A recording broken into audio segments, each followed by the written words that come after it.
اور قیدیوں کا تبادلہ کیا جائے۔ قاہرہ میں مذاکرات کے بعد حماس نے مصر اور قطر کے ثالثوں کے ساتھ بات چیت کی جو غزہ میں جنگ بندی کے لیے کام کر رہے ہیں۔ صورتحال ابھی بھی غیر یقینی ہے۔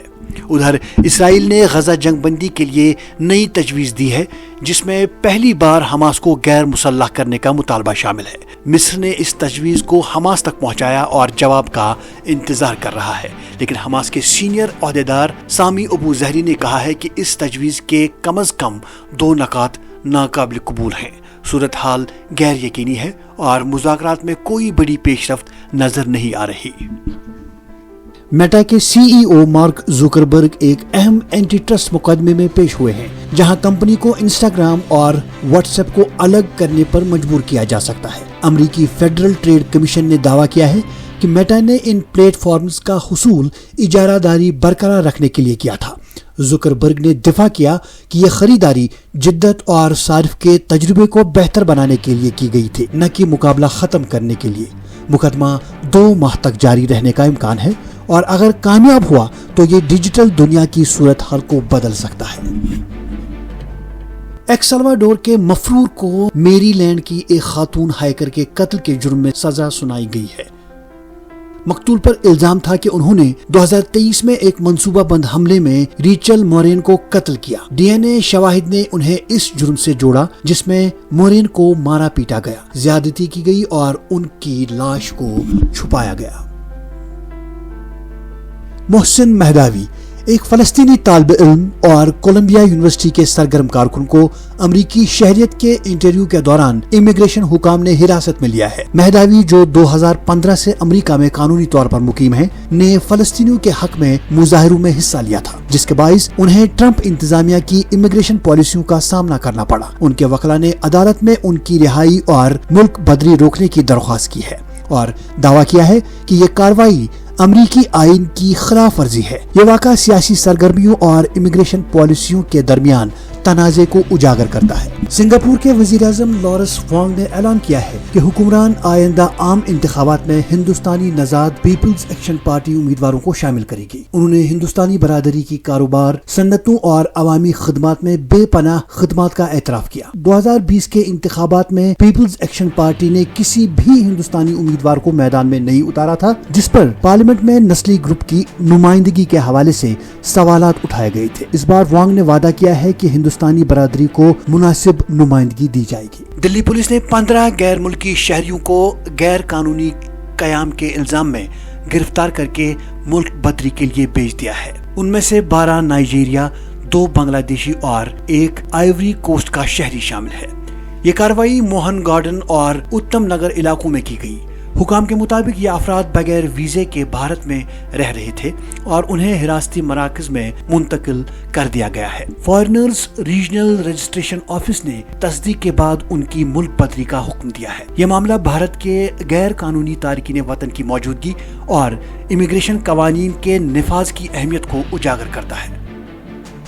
جیجو ایئر فلائٹ 2216 کا حادثہ دسمبر 2024 میں جنوبی کوریا کے موان انٹرنیشنل ایئرپورٹ پر ہوا جس میں 179 افراد ہلاک ہوئے۔ تحقیقات سے معلوم ہوا ہے کہ یہ حادثہ پرندوں کے ٹکرانے کی وجہ سے ہوا تھا جس پر ایئرپورٹ کو کئی بار وارننگ دی گئی تھی۔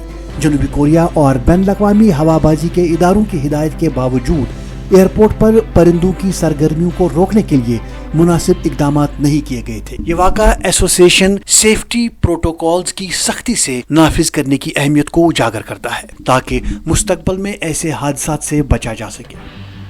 محل چوکس جو پنجاب نیشنل بینک کے 13,850 کروڑ فراڈ کیس میں مطلوب تھے کو بیلجیم کے شہر اینٹورپ میں گرفتار کر لیا گیا ہے۔ 65 سالہ چوکس نے 2018 میں ہندوستان چھوڑ دیا تھا اور اس وقت جب الزامات عوامی سطح پر لائے گئے تھے تب سے وہ کیریبین اور بیلجیم میں رہائش پذیر تھے۔ ان کی گرفتاری میں اہم پیش رفت ہے۔ چوکس پر بھارت کے ایک بڑے سرکاری بینک کو دھوکہ دینے کا الزام ہے جس نے ایک بڑا مالیاتی اسکینڈل پیدا کیا۔ اسلام آباد نے جنوب مشرقی ایران میں 8 پاکستانی شہریوں کے قتل پر تہران سے مکمل تعاون کی درخواست کی ہے۔ یہ واقعہ مہرستان کاؤنٹی میں پیش آیا جو پاکستان ایران سرحد سے تقریباً 200 کلومیٹر دور ہے۔ پاکستانی وزیر خارجہ نے اس قتل کی مذمت کی اور ایرانی حکام سے جامع تحقیقات اور مجرموں کو انصاف کے کٹہرے میں لانے کا مطالبہ کیا۔